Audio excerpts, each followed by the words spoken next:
Phil Spencer seems like he's going to be giving another speech very, very soon. PlayStation might be up to something with backwards compatibility and their digital plans in the near future. And there are a bunch of third-party games that I am hyped for and I'm going to talk to you about today. Let's go over this smorgasbord of news right now.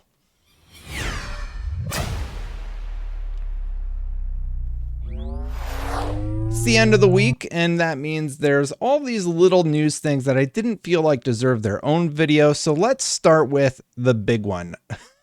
The big guy, I should say. Phil Spencer doing another speech. I don't know why I segued that way. Achievement Unlocked, our 20th anniversary Storytime speaker's career spans 30 plus years in gaming, tech, and entertainment, says PAX. Apparently, Phil Spencer is going to be doing their story time to open the show. And you've seen him around talking about games like Minecraft, Halo, Starfield, World of Warcraft, Call of Duty, and more. Phil Spencer, CEO of Microsoft Gaming, will be joining us on Friday, August 30th at PAX West 2024 in Seattle, Washington. Badges are available now at paxwest24.com. Phil Spencer's going to be... Hello, intro button. Phil Spencer's going to be a little bit jet lagged after that one, I have to imagine, because he'll be coming off of the Gamescom event right into PAX West. So I imagine he might have a shorter stint at Gamescom. And that was it. Largely, there's been this story about how Phil Spencer is going to be doing a speech in the near future. But you know what I like? I like rumors about PlayStation. Let's talk about how PlayStation is rumored to be working on emulation for the PlayStation 5 so that it can run certain PS3 games. Tom Henderson over at Insider Gaming nailed it. You got, was Old Snake? Yeah, I think they called him Old Snake in Metal Gear Solid 4, saluting the camera. Because there is this rumor going around that Nick Baker, who said Sony is working on select PlayStation 3 backwards compatibility. And I certainly hope one of those games are Metal Gear Solid 4. What's really interesting, and I'm going to talk about it a little bit later in the video, is the creators of Metal Gear Solid Delta, the Metal Gear Solid 3 remake, have also been talking about some of the past things that have happened with the franchise, like the fact that Hideo Kojima is in the credits again of the games, and there's a lot of respect shown to Hideo Kojima, which is wonderful to see. Now, I would love if there was one game to get backwards compatibility support. I would hope it would be Metal Gear Solid 4. Why? Because right now, the only way to play that game in the best quality you possibly can is on your PlayStation 3 console. If it hasn't, died at this point, mine has not. I've played it a few times, because even like the hacked emulated version I've heard doesn't work that well. Now, Jeff Grubb, Jeff Grubb likes to spread rumors. He also jumped on this. It's something I've heard has been in the works for quite some time. I thought it was going to get revealed earlier this year when I first heard about it, but that certainly didn't happen. That doesn't mean it will ever happen, never happen. Maybe it does. So Jeff Grubb, just not really a ton of news. He's just like, yeah, I've also heard about this. I'm surprised nothing has happened yet. Please, PlayStation, if you're focusing only on certain games, one of them has to be Metal Gear. Call up Konami. Konami is working on Metal Gear Solid Delta right now. Obviously, there's a ton of hype behind that. I am incredibly hyped for Metal Gear Solid Delta. But if they come up with Metal Gear Solid Collection Volume 2, and they are able to include Metal Gear Solid 4 on modern consoles, I would be absolutely thrilled about that. And I think a lot of Metal Gear fans would also. I would also be thrilled if you hit that subscribe button, hit that bell, and hit that like button if you already subscribed. Thanks for watching this, for everybody. We're not done yet, because Matt Piscatella is saying, hey, guess what? I think more and more people are going to go all digital. I know that's a shocker to many of you. Matt Piscatella says, folks should probably get used to this. No physical Xbox versions across the market sooner rather than later. That is in response to Josh Fairhurst, who said, one more reminder that the Xbox version of this release is not planned for traditional retail. So if you want it, this is truly your last chance. And this is about the collector's edition for the Tomb Raider collection that had all of the games in it. Falcon said, it already happened in other markets. No retail copies of Xbox games here in Brazil. Nintendo and PlayStation still sell them, though. Matt Piscatella says, yep, give PlayStation another gen, Nintendo another two. Look, no matter how you feel about physical media, I do think we've gotten to a point where, for many, not for everybody, I know some of you like putting the disc in your console still. I do think that's going to become less and less common as the younger generation comes into the technology sphere that all of us olds are in right now. And we're used to the days where for World of Warcraft, you had to put a disc in your computer and then wait for it to install. And you had to have the disc in there so it could read, authenticate, and all of that. Or if you're a console gamer, you would put your games in your PlayStation 2 and your Xbox 360. However, I do think as the younger generation comes along, the expectation would be like, you hit something on your phone while you're at work and then you come home and you can play because the game is installed, ready to go. No need to like take out a disc, take out a physical piece of media. And as somebody that lived through the years when everybody had CDs and you could put your CDs in things, obviously the MP3 player and then the iPhone would eventually come along and destroy that. It started out very small with like, my first MP3 player, I could fit like 20 songs on it. And now my phone has like every song I could ever possibly listen to on it. And I still have tons of space. I think it's just a part of modernization, and it's coming to the gaming sphere, whether we like it or not. You can look at what Steam did. When Steam was introduced, I'm sure people would have liked to continue to have their physical media, but as time has passed, a lot of people just have this massive Steam library or GOG or whatever they happen to have. And I do think we see the world move more in this direction. But I did say I'm going to talk about some third party. We're going to close out on the Metal Gear news because I'm a little excited about it.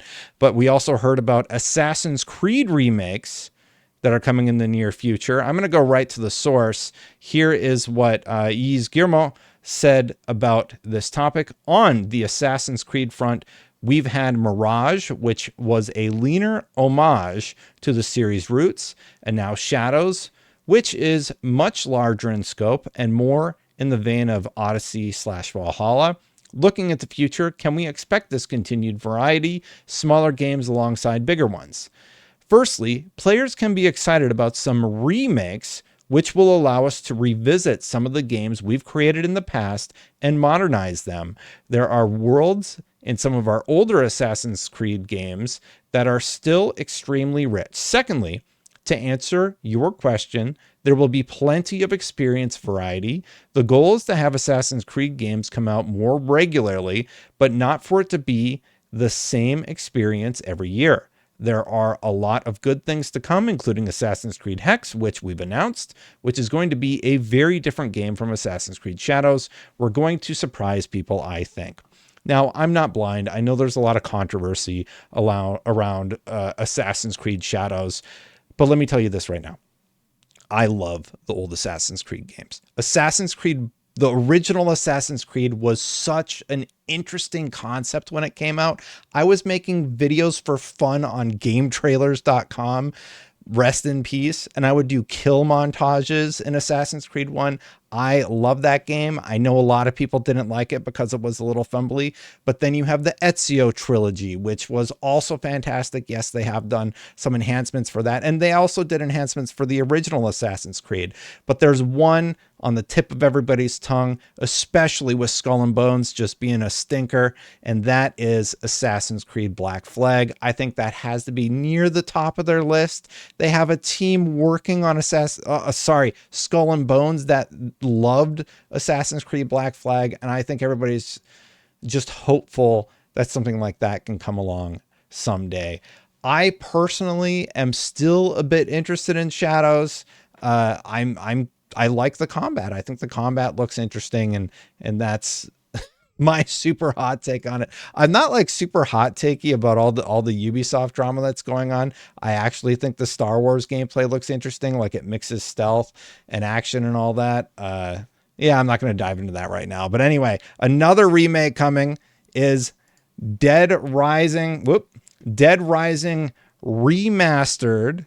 So in 2016, Dead Rising was an Xbox 360 game, and it was so freaking cool. You could like, there were so many zombies on the screen at once, and you played this part of a reporter who goes to the Willamette Mall and basically he just starts killing zombies, right?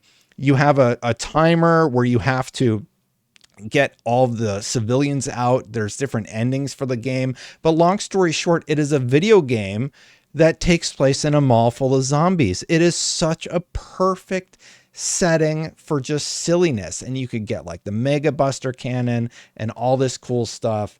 And I am very, very excited about Dead Rising Deluxe Remastered because I get to revisit that area that I loved. Now, I said I would finish on it, so here we go. There were some great quotes during a recent Metal Gear Solid live stream that happened. It came out of Japan. And Genki, he did some translations here and said, the Metal Gear Solid series producer, Noriaki Okamura says, I probably got it wrong, I apologize, says it would be a dream if they could work with Hideo Kojima again. And this was the interview in question. If you haven't been following Delta looks so freaking amazing. It's basically a one-to-one creation of the original Metal Gear with modernized graphics. They're using the Unreal Engine. There's been some criticisms that David Hayter's character, obviously Snake, looks a little bit too nice, like he's in the jungle. Man, like all of this is everything that happened in the original game. I am so freaking excited for Delta. Delta's probably like my most anticipated game right now. I can't think of anything else that has me as hype as this game does. I know it's a remake, but it's a remake done with the type of care that the Resident Evil franchise got, right? They understand by the way, I didn't know you could do that in the original, so I got to figure out how to do that. But they handled it with the type of care that any fan wants to see. They did that with Resident Evil, and I truly, truly hope they nail it again here with Metal Gear Solid 3. I will say this.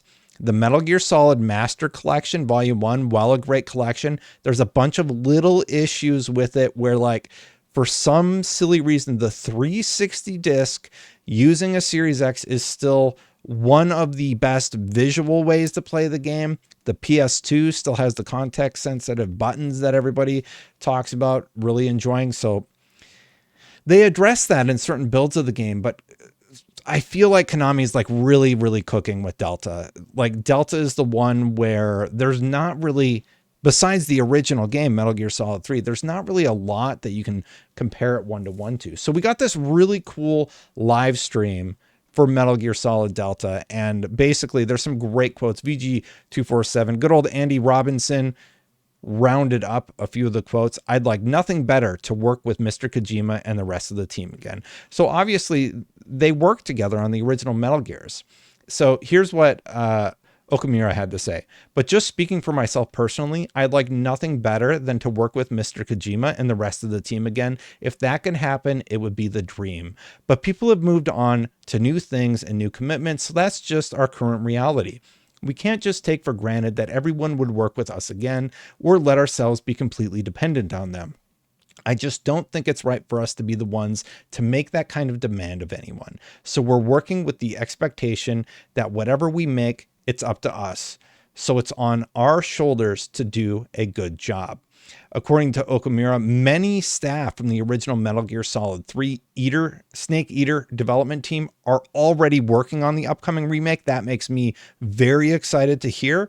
And continuing on, it says, since we had a lot of questions about this, Mr. Kojima and all the original development staff are, of course, credited for their original roles. He said they were already included in the Master Collection, and they'll be listed in Metal Gear Solid Delta Snake Eater as well. They're a part of these games too, so absolutely they are in.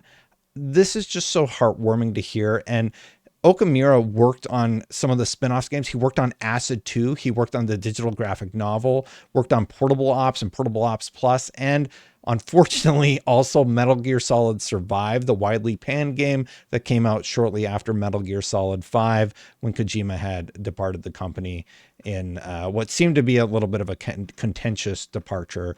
Who knows if we'll ever get the full story on that one. But Delta is looking great. I am very hyped for Delta. I'm really excited to see more on that. I didn't mean to go this long, but that was sort of a roundup of all the news that I've seen over the last few days, where I don't think any one of them, like maybe I could have made the Metal Gear Solid thing a video, but all the other ones are like little hits of interest for me. So this is my compilation of them for you. Who knows how I'm going to headline this. But if you hit that subscribe button, hit that bell, I can get away with doing that sometimes, where I just do these cool little collections of news stories that I find, or hit that like button to help the algorithm share it even more. Thank you so much for watching, everybody. Thank you so much to the members for supporting the channel. I genuinely do appreciate all of you for supporting. Thank you. Thank you to all of the people on this list. I have seen some people coming back also. Thank you for returning. I will update the list soon. Hit that join button if you want to be a member and support this channel. I'm going to get out of here. But yesterday, I also talked about a very interesting topic that you are going to want to see, because Xbox just got millions of potential new customers, and you're going to want to hear about that. I'm going to get out of here, though. I'll see you for the next one.